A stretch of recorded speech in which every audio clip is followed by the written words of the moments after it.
Assalamualaikum warahmatullahi wabarakatuh. Waalaikumsalam warahmatullahi wabarakatuh. Apa kabar semuanya hari ini? Alhamdulillah baik, Kak. Kakak sendiri bagaimana? Alhamdulillah baik.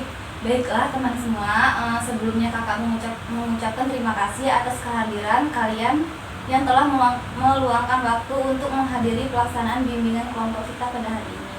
Oke, sebelum memulai kegiatan hari ini akan lebih baiknya kita berdoa terlebih dahulu ya. Baik, sebelum melakukan kegiatan hari ini, marilah kita berdoa. Berdoa mulai. Berdoa selesai. Nah, hari ini kita akan melaksanakan kegiatan konseling kelompok. Teman-teman sebelumnya ada yang pernah mengikuti konseling kelompok? Belum, Kak, ini pertama kali. Nah, jadi terlebih dahulu kakak akan menjelaskan tentang konseling kelompok. Konseling kelompok adalah bantuan yang diberikan konselor untuk membantu menyelesaikan permasalahan dari masing-masing konselingnya. Mengenai cara-cara pelaksanaan kegiatan kita nantinya, diminta untuk mencoba mengutarakan perasaan kita masing-masing. Nah, nantinya setelah teman-teman mengutarakan pendapat atau perasaan masing-masing, kita pilih salah satu yang akan kita angkat masalahnya untuk dibahas. Semua anggota kelompok lainnya menanggapi dan mencoba membantu pemecahan masalah yang menghambat atau mengganggu tersebut. Kemudian yang perlu kita ingat dan perhatikan di sini adalah mengenai kesukarelaan kita masing-masing. Yang dimaksud di sini ialah bahwa masing-masing kita sukarela membantu teman-teman kita. Juga sukarela dalam mengemukakan ide-ide dan mengutarakan perasaan-perasaan di hadapan semua anggota kelompok. Dan di sini kalian juga harus berjanji atas apa yang kita bicarakan. Di sini akan kita rahasiakan, tidak akan disampaikan kepada orang lain. Jadi di luar anggota kelompok kita ini tidak boleh ada yang mengetahui hal-hal yang dibicarakan di dalam kelompok ini. Kami berjanji. Oke, dalam kegiatan kelompok kita ini kita berusaha untuk saling mengenal anggota kelompok kita secara lebih mendalam. Baiklah, akan dimulai dari kakak sendiri. Nama kakak Dewi Nurjana. Kakak biasanya dipanggil Dewi.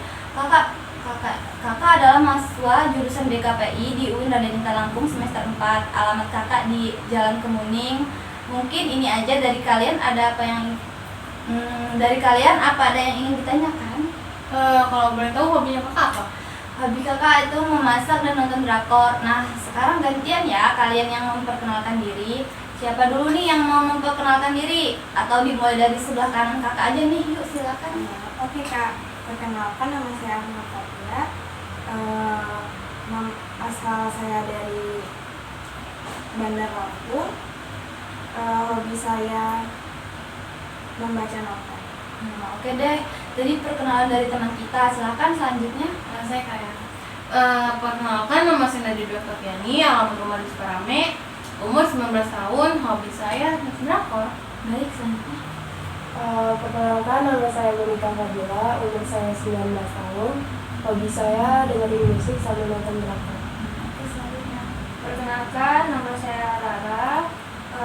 Asal saya dari Bandar Lampung, hobi editing dan juga gambar. Baiklah, setelah tadi kita saling memperkenalkan diri dan lebih mengakrabkan diri, selanjutnya kita akan masuk ke tahap inti, yaitu tahap di mana masing-masing anggota secara bebas mengemukakan tanggapan atau perasaan-perasaan. Baiklah, apakah kalian sudah siap untuk sesi konselingnya? Ya Kak, siap. Perlu diingat lagi jika konseling ini mengandung asas kerahasiaan. Jadi untuk yang mencurahkan kalian jangan khawatir, dan untuk yang mendengarkan diharapkan memenuhi asas kerahasiaan. Baik, silakan yang mau mencurahkan. saya ya Kak. Jadi gini Kak, saya mau menceritakan ketidaknyamanan saya terhadap teman saya. Kayak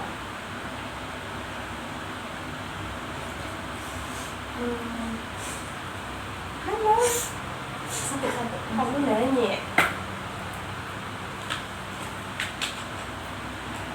jadi saya tuh punya teman Kak, dia tuh kayak ngerasain gitu sama saya. Padahal saya nggak ada niatan sama sekali untuk bersaing sama dia gitu Kak. Oke, baik. Jadi menurut kamu teman kamu ini selalu merasa tersaing dengan kamu gitu ya? Oke, kita simpan dulu ya. Silakan selanjutnya. Saya pun gitu loh kak. Saya tuh kayak ngerasa nggak nyaman gitu sama teman saya. Jadi kan saya punya kenalan nih teman baru ya. Nah setelah saya temenan sama dia itu kok makin kesini makin kelihatan dulu sifat aslinya kak. Terus dulu sifatnya tuh kayak makin nggak baik gitu loh, ngajakin saya yang tidak benar gitu loh kak. Contohnya tuh kayak dia tuh selalu ngajakin saya sampai lupa waktu gitu loh. Jadi kamu merasa teman kamu ini membawa pengaruh yang nggak baik untuk kamu gitu ya? Ya. Selanjutnya. Saya kak, jadi saya kan punya temen gitu kak, tapi saya tuh merasa kalau teman saya ini egois gitu kak. Kayak contohnya dia lagi cerita, saya tuh ngedengerin dia gitu, ngerespon dia gitu. Tapi kalau giliran saya yang cerita, dia kayak malah ngabain gitu loh kak.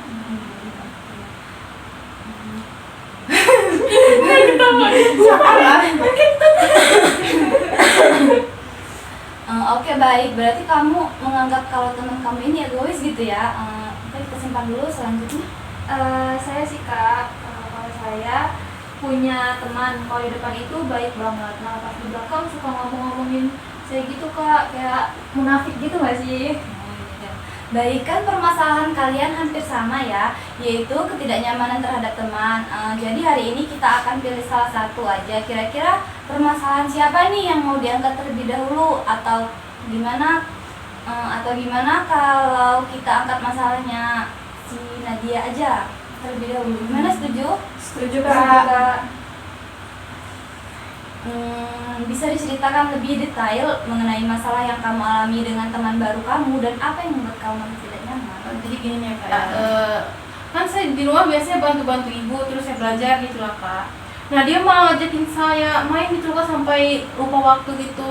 Nah kelama-kelamaan merasa nggak enak saya nih kak. Terus saya tuh mau ngasih tahu dia tuh, cuman saya dia nggak enak gitu loh kak. Takutnya dia malah kayak ngerasa tersinggung gitu aja.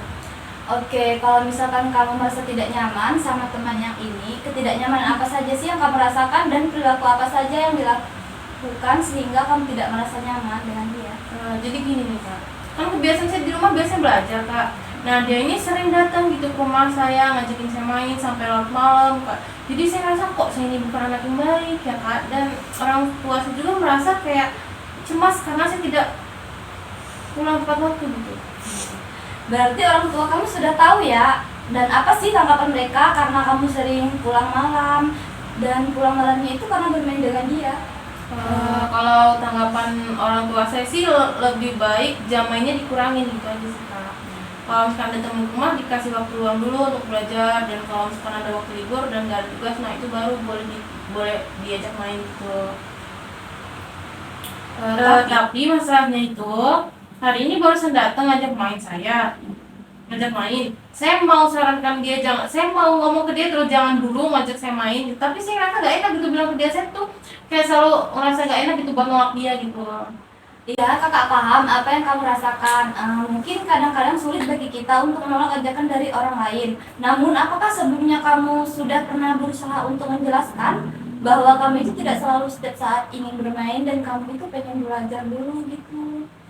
Udah kak, tapi saya tuh merasa nggak enak gitu loh kak. Kalau misalkan saya bilang hari ini kita nggak usah main dulu ya gitu, dan dia kan takutnya dia malah ngejauh gitu kak dari saya. Berarti itu adalah ketakutan kamu yang menyebabkan kamu sulit untuk terbuka dan mengungkapkan ketidaknyamanan kamu pada dia. Iya kak.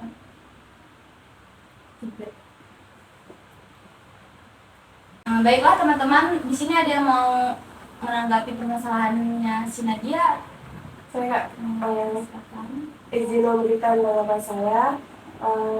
Saya memahami kamu bahwa kamu merasa takut kalau teman kamu ini akan menjauh dari kamu. Namun penting kamu ingat bahwa pertemanan yang baik itu didasarkan pada komunikasi jujur dan saling terbuka. Terima kasih Monica sudah memberikan tanggapan. Oke, lalu apa aja sih dampak dari adanya permasalahan yang kamu alami pada kehidupan kamu? Dampaknya itu ya kak ya. Saya tuh ngerasa malas aja sih kak kalau misalkan saya lebih ngutamain temen daripada belajar. Jadi saya tuh bakalan lupain tugas-tugas saya gitu loh kak sebagai siswa gitu. Terus saya kayak kurang juga bantuin orang tua di rumah. Oke, jadi salah satu dampaknya adalah ketakutan mengganggu performa belajarnya kamu ya. Nah, iya sih Kak, benar tuh. Selain itu, saya juga merasa tidak nyaman fokus pulang larut malam dan membuat orang tua saya khawatir gitu Kak.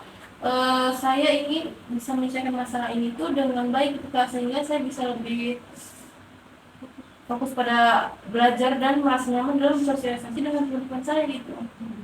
Oke, kamu sudah mengidentifikasi dampak dari permasalahan ini.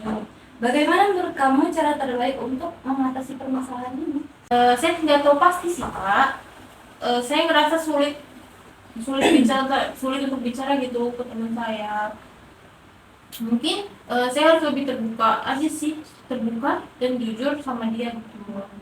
Tapi saya takut sih Kak, kalau dia tuh nggak ngerti dan malah tersinggung sama apa yang saya omongin itu.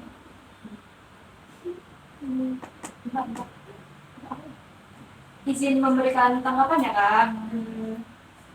Ya, saya paham perasaan kamu, namun terkadang menjadi jujur itu lebih baik daripada menutupi perasaan kita sendiri. Apalagi teman yang baik pasti akan mengerti dan mendukung kamu untuk belajar terlebih dahulu sebelum bermain. Ya, terima kasih telah memberikan tanggapan. Bagaimana menurut kamu? Apakah kamu sudah siap untuk membicarakan permasalahan ini dengan teman kamu? Saya udah mencoba sih Kak, tapi saya masih sedikit takut gitu. Tidak apa-apa, mungkin tidak perlu terburu-buru. Kamu bisa mencoba untuk mempersiapkan diri terlebih dahulu. Iya benar, misalnya dengan cara menuliskan apa yang ingin kamu sampaikan atau mempraktikkan cara untuk mengungkapkan perasaan kamu, dan kamu juga bisa mencari dukungan dari orang terdekat seperti keluarga. Baik, saya akan mencoba menerapkan saran-saran dari kakak dan teman-teman semua ya. Terima kasih banyak semuanya. Saya merasa lebih tenang gitu karena udah cerita dan mendapat respon yang baik dari teman-teman saya. Nah, alhamdulillah. Sama-sama, terima kasih juga. Sama-sama, terima kasih juga buat teman-teman sudah memberikan respon yang baik. Buat Nadia, oke, apakah ada yang ingin kamu sampaikan lagi? Tidak. Nah, alhamdulillah teman-teman, kita telah melaksanakan sesi konseling kelompok ini dengan cukup baik. Untuk sesi konseling kelompok yang akan datang, kita akan membahas permasalahan dari teman-teman yang lain. Kita akan mengadakan sesi konseling kelompok selanjutnya ini minggu depan di hari yang sama ya. Bagaimana? Oke Kak, sesi. Baiklah, Kakak rasa sesi konseling ini dapat kita akhiri sampai di sini. Kakak ucapkan terima kasih karena kehadiran dan kesukarelaan kalian di sini. Terima kasih atas keterbukaan kalian terhadap kakak. Kakak akhiri ya. Wassalamualaikum warahmatullahi wabarakatuh. Waalaikumsalam warahmatullahi wabarakatuh.